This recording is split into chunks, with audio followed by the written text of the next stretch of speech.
Alright y'all, welcome back to the channel and to some more turkey patterning. And right off the bat, for whatever reason today while I'm filming, it's just been one line of airplanes after another. So if you hear an airplane in the background, I'm sorry, it's just what we have to deal with today. But I still do have some interesting testing I want to run today, and to start out with, I've got one that I hope performs really well, but I have my doubts about how much this setup might actually help these loads out or not. I really don't know. But for the load we're going to be testing on this one, I've brought back out some more of the B&P Magnum Turkey loads. These are a 12 gauge, 3 inch, 2 ounces of number 6s going 1175. Now, when we've tested those loads before, they have been less than impressive to say the least. Even for a lead load, we've seen much better performance out of some other budget lead loads that are the same price range as that. But I do have a pretty interesting little combination out here today as far as setup to see maybe we might be able to squeeze a little bit more out of these shells. I have my doubts, but I really don't know. So for the setup we're going to be running today, I brought back out my 1187 Premier. However, I decided to throw in this choke.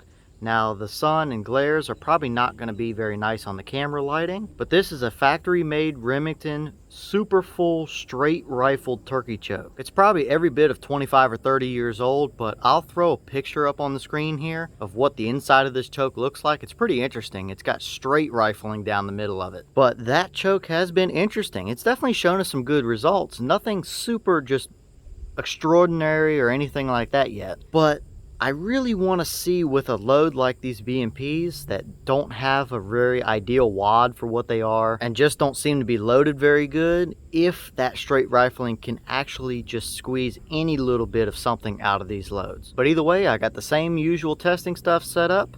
I have a turkey target set up at 40 yards.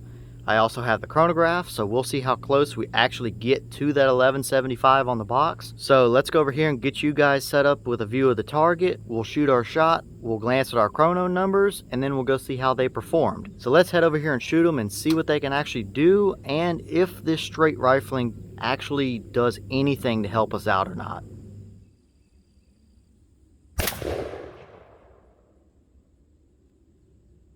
Alright, so that shell gave us 1201 feet per second across the chronograph. The box called for 1175, so that's what, 26 feet per second above? So nothing too out of the ordinary. It's pretty much exactly what it says it's going to be. But let's go check our target out and see if that straight rifling made any difference for us at all. Alright, so this is our 40-yard pattern now, and first off, he is absolutely a dead bird. We have 3 in the brain and 1 more in the spine down there. But if we back up and look, this really did not do anything for us again. I mean, you're taking out multiple birds with that pattern. That would make an excellent waterfowl pattern, but it's lead 6s, so that's kind of out of the question for that. But yet again, these loads just have not shown us good looking performance whatsoever. I think it's just a case of a cheap load that's not loaded very well. It's got 2 ounces a shot, which I think is a little bit much, especially for what kind of wad they're using, which is not at all the correct style full length wad for a turkey load or anything like that, which we'll take a look at in a second. But this is once again not at all impressive for a turkey pattern.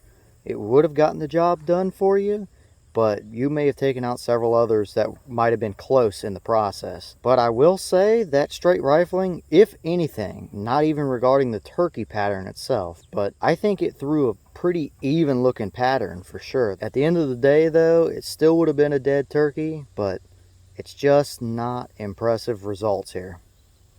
And like I said a second ago, this is what wad they're using out of those shells. It is a straight up target style wad. It is, I mean, there's the width of my thumb compared to it for length. I mean, normally you're talking way up here, if the camera will ever focus. There we go. Way up in this range for wad length. But this one is just a very short little wad. It's just not the right kind of wad to use, especially with a 2 ounce load of 6s like that. This is way too short of a wad. But at least there's nothing stuck down in there as far as shot or buffer material or anything like that. So for what it's worth, they got all the load out of the wad, but still not impressive, and it's the wrong style wad.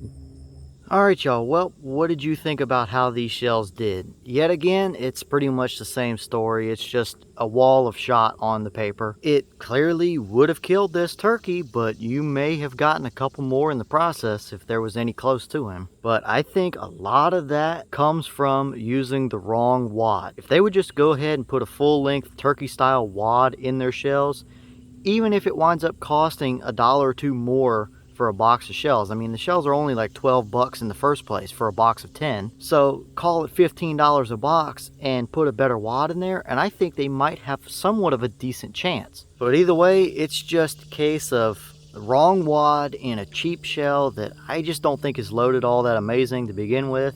It's too much shot for what they have packed into that shell. But what do you guys think about it, and where do you think we should go from here for these loads? I've still got several of them left, and clearly I'm not going to be using them for turkey season. So is there any other combination of choke or whatever that you might want to see them tested in? And we'll see what I can do for bringing out here and testing them, but I think this is pretty much the result we're going to see. But either way, I'm going to get back to testing, because I've got a few more I want to run out here today, so stay tuned, because we've got some interesting stuff coming up on the channel. And on that note, I'll see y'all in the next one.